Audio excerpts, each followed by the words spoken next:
Gold Squad TV.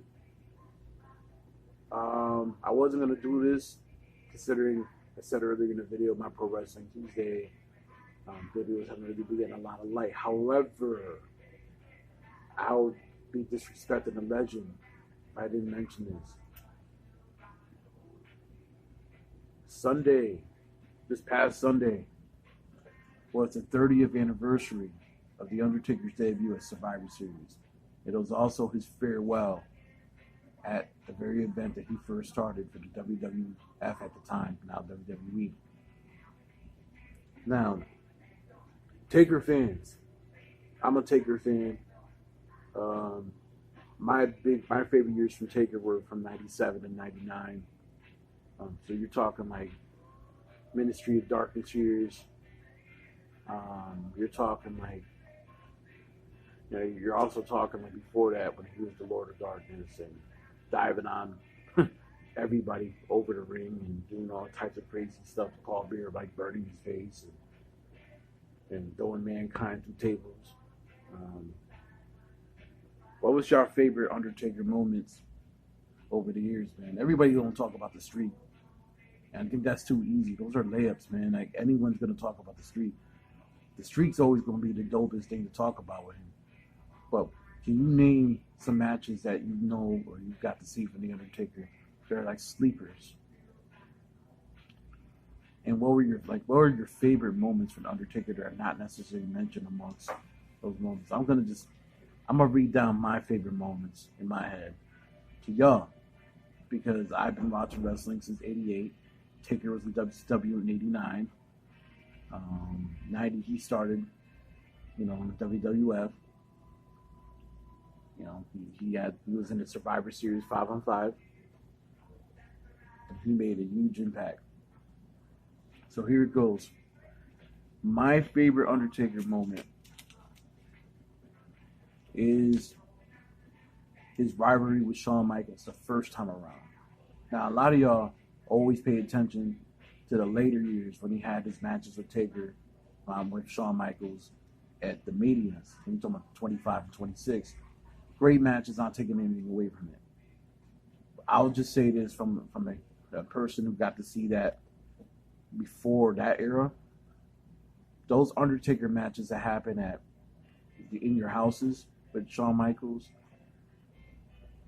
all the way down to Hell in a Cell and then Royal Rumble, for my money, are some of the best matches I've ever seen. Flawless technique, in-ring technique between two generals in that ring.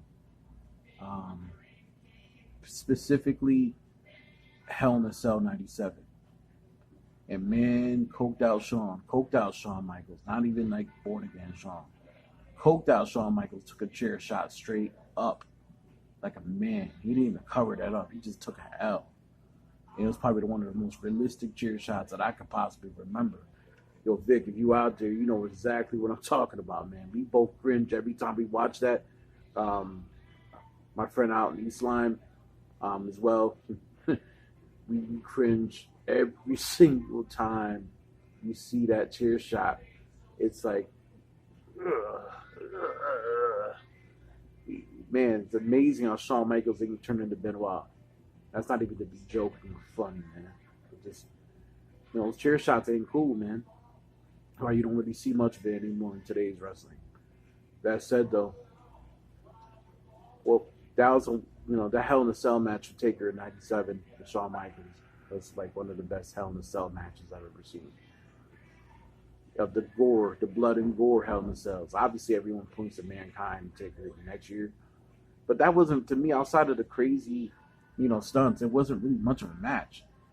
It was just more about how crazy Mankind was, or Mick Foley. It was really less about Undertaker. Taker was just doing things to kill this man, but it was really less about that.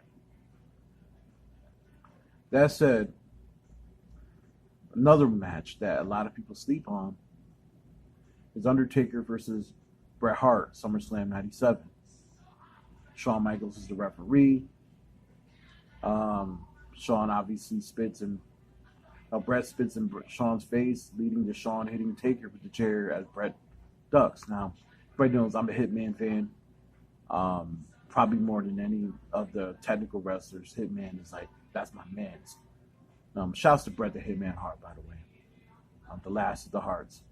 Um, but yeah, incredible match by two technicians.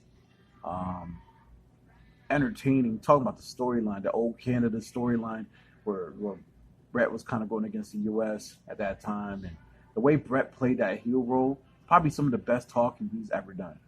He did the national anthem before the match, Canadian national anthem in Jersey, mind you. It was in the Meadowlands in Jersey. Remember, it's also the same pay-per-view Austin broke his neck against Owen. And I said, that match, him and Bret Hart and Taker, the story that was told in that match, with Shawn being the referee, was, man, that is a technical classic.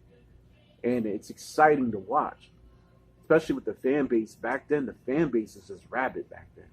I mean, obviously, when COVID-19 times, there's no fans right now outside of virtual fans, but I'm going to just keep it buck. Nothing's ever going to touch that era. You know, the fans out back then, it was just different back in the late 90s. And obviously, another slept on moment to me, really slept on moment, was Undertaker's match with Kurt Angle. When Undertaker was the American Badass. He had a match with Kurt Angle on SmackDown. A lot of y'all might not remember. Taker still had the short hair. We all know Brock Lesnar came and ran in there, hit Taker with a chair. But if you watch that match was incredible to watch.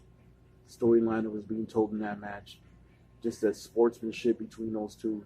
This is a different Taker. This isn't Dead Man Taker. This isn't Lord of Dark. This is like American Badass, Big Evil Taker. But he was really more of a face at the time, so he was trying to play more of a good sport. Obviously, the match went almost like 35, 40 minutes long. Brock comes in there with the chair again and hits both of them. And that's kind of how the night ends. But if you watch that match, the near falls, constant work between two generals in that ring. Slept on match, man. And obviously the matches with Kane and Taker. A lot of people don't like those matches now, because today everybody likes the more action-packed, lots of movement. But for two big men, you're talking like 2 7-footers, to be able to move around in that ring the way they do, the way they did, and actually put on a match the way they put on, you got to give Taker credit. You got to give Kane credit. That first WrestleMania match, to me, was a great match because of the story was being told and how many near falls. And back then, near falls weren't really a big thing like they are now. Everybody does their finishers and to death, and it's annoying to watch sometimes. But when you see Taker and Kane exchanging tombstones and chokeslams, it's constant. It's like a battle between evil and evil, but the less evil winning over the more evil. Storytelling was crazy.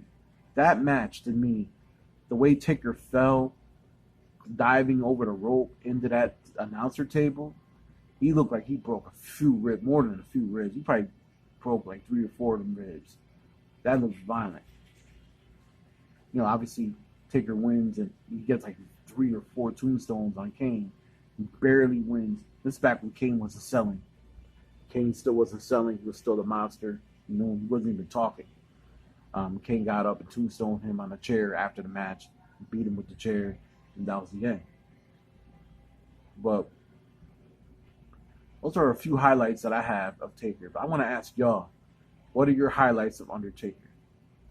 Before I even get to the comment section here, Randy Orton versus Undertaker Hell in a Cell is a very slept-on match. And the way that storyline, now mind you, SmackDown wasn't getting the attention that Raw was getting at the time, but that match between Undertaker and Randy Orton, the way it was set up at Survivor Series for Taker to come walk out that casket, that beard looking like he was about murder, just straight silent murdered everybody in the ring. That's 187. To go in that ring and have a great match with a young Randy Orton at Armageddon was the last Armageddon. Well, it was one of the last Armageddons. Y'all know Armageddon was a pay-per-view that happened in the late 90s, early 2000s, and it kind of hit his apex right after the Undertaker Randy Orton match in '05. Um, Armageddon was on the pay-per-view by 2008. I think it might have been the last Armageddon. But Taker and Randy put on a show. Lots of blood. If you love Hell in a Cells that actually look like Hell in a Cells, not Heck in a Cell, and see the bloodshed, that match is great. Between a young buck and an OG, putting on a great show. And Taker was in incredible shape at the time. And he was really hitting the gym at that time. So, great match. Let me know what your favorite Undertaker moments down below are. I want to send a special salute to Mark Calloway, Undertaker. Thank you for the 30 years of service, plus the years before all that, in Memphis and in WCW. And, hey, man, there'll never be another Undertaker. There'll never be another Undertaker, another dead man, another Lord of Darkness. All right. The way that gimmick is pulled off, I don't care what the Fiend or these other characters do, they will never be able to pull off a character like that and make it look believable the way he did. And I can kind of almost say the same about Kane if you exclude the last few variations of him. If you talk about early Kane to maybe mid-2000s Kane, you're not going to be able to duplicate that. But shouts to Taker. Shouts to Cheers for 30 years.